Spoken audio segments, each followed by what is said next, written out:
Okay, so in this example, there's a few things I'm going to just go ahead and pick out that are going to point out to us what type of hypothesis test we are doing.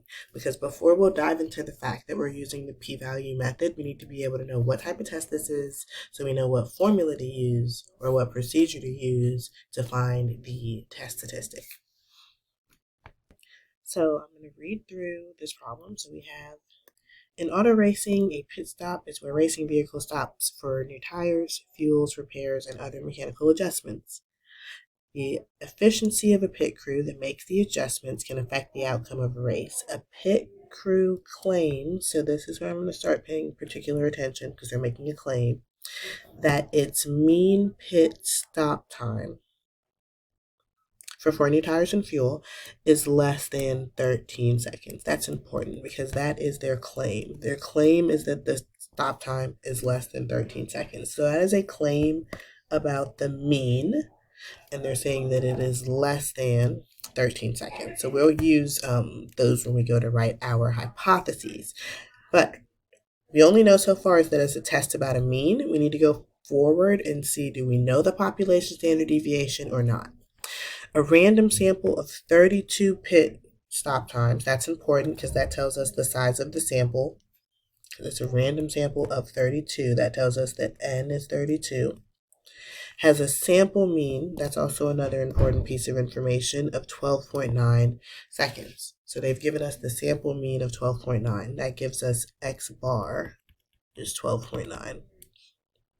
Assume the population standard deviation is 0.19 seconds. That gives us sigma is equal to 0.19. Is there enough evidence to support the claim that alpha is equal to 0.01? Use a p-value. So let's take a second here. So think about the way that we just read through this problem. You have to be able to do that, to read through the problem and pick off these pieces of information. So we are doing a single mean hypothesis test where population standard deviation sigma is known. So because sigma is known and we have a sample size of 32, which is bigger than 30, we will be using z-scores, not t-scores. We know sigma and the sample is bigger than 30. So we're using z-score, standard normal table. So I'm going to go ahead and do step 1. I'm going to write my hypotheses, my null hypothesis, and my alternative hypothesis. A single mean test. This is a left tail test. I'm going to start with the claim, what's highlighted in blue. They claim that the mean pit stop time, that's the population mean, is less than 13 seconds. So the alternative hypothesis is simply their claim. The null hypothesis is that it is greater than or equal to 13, the exact opposite of that. Now I'm going to go on to step 2, and I'm going to calculate my test statistic. This is where we have to be careful. This is where we have to make sure that we're using the correct formula. The test statistic is a z-value. The formula for that is x bar minus mu over sigma over the square root of n. I'm going to go ahead and just plug in. X bar was the 12.9 that they gave us as the sample mean. Mu was in the claim, 13 seconds. Sigma was given to us. Our population standard deviation is 0.19, and the sample size here was 32, so that's what I'm putting under the square root. This comes out to give me approximately negative 2.98. So we have our test statistic. This is where things are going to get a little bit different now. In step 3, I'm not going to be finding critical values. I'm going to be finding the p-value. So I'm going to set up a bell curve. I'm going to drop in my test statistic of negative 2.98. This test statistic right here, negative 2.98. It's negative, so it should definitely be on the left because remember, 0 is in the middle of this. This is a left tail test because that inequality points to the left.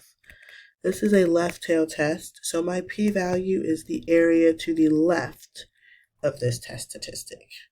There's lots of different ways we could find the area to the left of that test statistic. I could look it up in the standard normal distribution table, which is what I will go do. So looking up the left area in the standard, this is the standard normal distribution table. Pay attention to what's going on here, right? Because we want to make sure we're looking at the table with the z values, not the table with the t values. Standard normal. Negative 2.98. So we have negative 2.9, and then here's 8. I get 0.0014 as that left area. 0.0014. So the p-value is equal to 0.0014. We have to pay attention. The p-value was only to the left here because this was a left tail test. Because that was a left tail test, that's why I shaded to the left. There will be problems where we'll need to shade to the right, and there'll be problems where we need to shade to two sides. So now that we know what our p-value is, let's go on to step 4, where we're going to make our decision. And step 4 depends entirely on what's going on up here. So we need to compare the p-value to alpha. The p-value was 0.0014. Alpha was given to us in the problem up here. Of 0.01. Alpha is 0.01. So we gotta think about which one's bigger and which one's smaller. Well, there's more zeros after the decimal place for the p-value. So the p-value is smaller than alpha. Because the p-value is smaller than alpha, the decision that we make, so I'm going back up here, we're looking at the red case, we are going to reject the null hypothesis. That's the decision that we make for step 4. We reject the null hypothesis.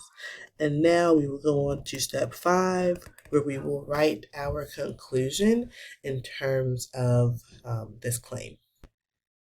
So I've started off writing there's enough evidence at the 1% significance level. That's one way we could say that because our alpha is equal to 1. To, let's see, we've rejected the null hypothesis, so we're going to accept the claim.